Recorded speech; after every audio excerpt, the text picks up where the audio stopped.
국민 여러분, 그리고 대의원, 당원 동지 여러분, 이재명 다시 인사드리겠습니다.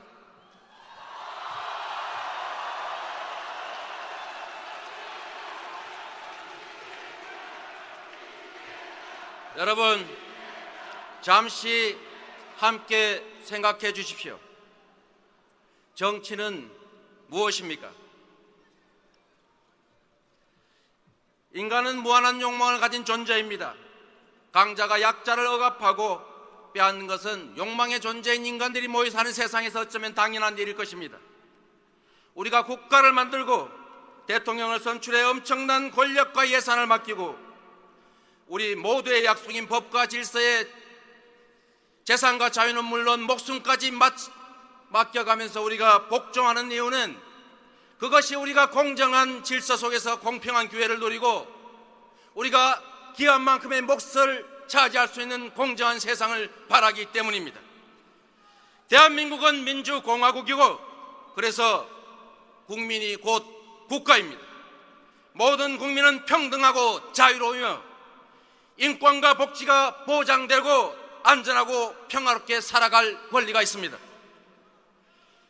정치의 역할은 바로 강자의 힘에 의한 일탈과 횡포, 기회의 독점, 불공정한 구조를 통한 부당한 이익을 억제하고 힘없고 가난한 모든 이들에게 평등한 기회와 공정한 경쟁, 정당한 몫을 보장하기 위한 것입니다. 그렇지 않습니까, 여러분?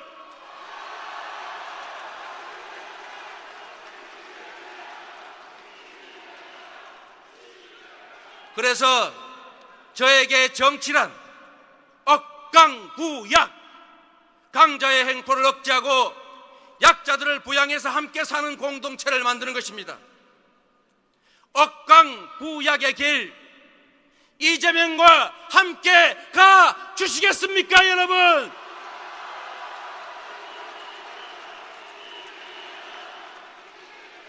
역사 속에서도 억강부약이 작동하지 않고 불평등이 극단화된 그 체제는 무너졌습니다. 공정한 시스템이 작동하는 시대는 흥했습니다. 우리 정치는 민생 서민을 부르짖으면서도 강자의 횡포를 방치하고 심지어 장막 뒤에서 강자와 결탁해서 약자들의 기회와 몫을 빼앗았습니다. 소모품인 자동차에는 차값의 2%를 보유세로 내게 합니다. 연 350조 원의 불로소득을 만들어주는 6,500조 원의 토지에는 달랑 9조 원, 0.13%의 세금만 부과합니다.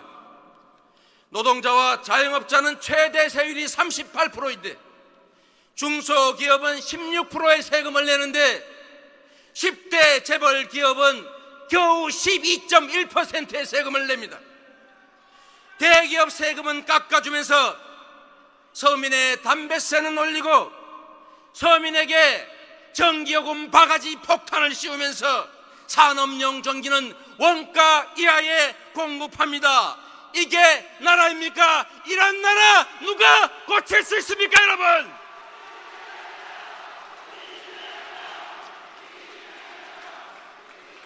노동자를 보호해야 할 노동부는 대랜 노동자를 탄압하고 불법 장시간 노동을 강요해서 일자리를 줄이고 있습니다.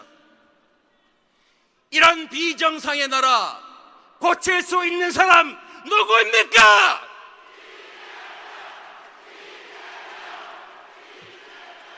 재벌 가문들이 편법 상속을 위해 기업을 범죄 수단으로 악용하고 내부 거래 일감 무너지기 범죄를 저질러도 단가 후려치기 기술 탈취로 중소기업의 경영 성과를 탈취해도 묵인되거나 소액의 과태료만 내면 그만입니다. 누가 이런 나라 고칠 수 있습니까, 여러분?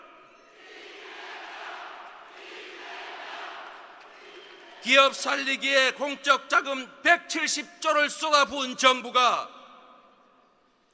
개인 채무자들을 살리기 위해서 1조 원이라도 썼다는 말을 들어본 바가 없습니다. 재벌 대기업에는 예산을 마구 퍼주면서 투자라고 주장합니다. 서민 복지 지출은 낭비라고 주장하면서 공짜니 포퓰리즘이 편미합니다. 이런 나라, 이 불공정한 나라 공정한 나라로 바꿀 수 있는 사람 누구입니까 여러분? 같은 법도 강자에겐 솜방망이이고 약자에게는 철퇴입니다. 같은 법도 강자에게는 성공의 기회이고 약자에게는 족쇄입니다. 정치 때문에 대한민국은 세계에서 가장 불평등한 나라가 됐습니다. 상위 10%가 연소득의 절반을 차지합니다. 국민의 50%는 겨우 5%를 나눠 갖기 위해서 아등바등 싸웁니다. 상위 10%가 대한민국 자산의 66%를 가지고 있습니다. 하위 50%는 겨우 2%를 가지고 나누고 다투고 있습니다. 미국조차 100대 부자의 80% 이상이 자수성가했습니다. 대한민국은 100대 부자의 80%가 다 상속받은 자들입니다. 누가 이런 나라 고칠 수 있습니까?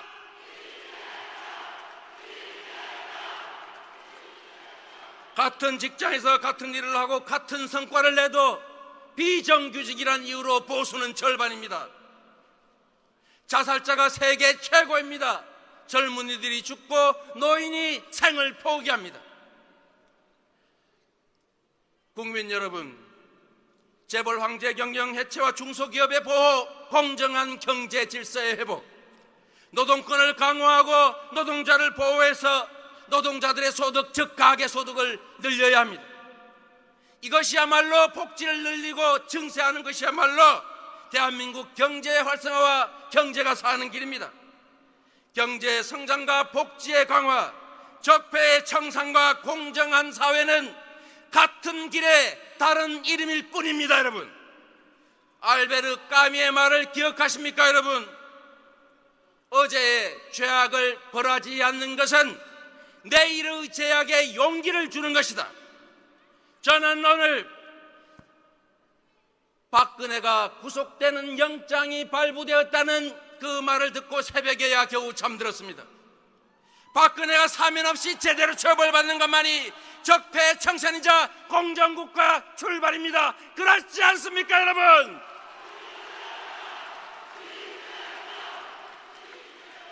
박근혜에 이어 4대 강공 4차원 외교로 수십 아니 100조 원 이상의 국민 혈세를 퍼다 없앤 이명박도 반드시 조사해서 처벌해야 합니다.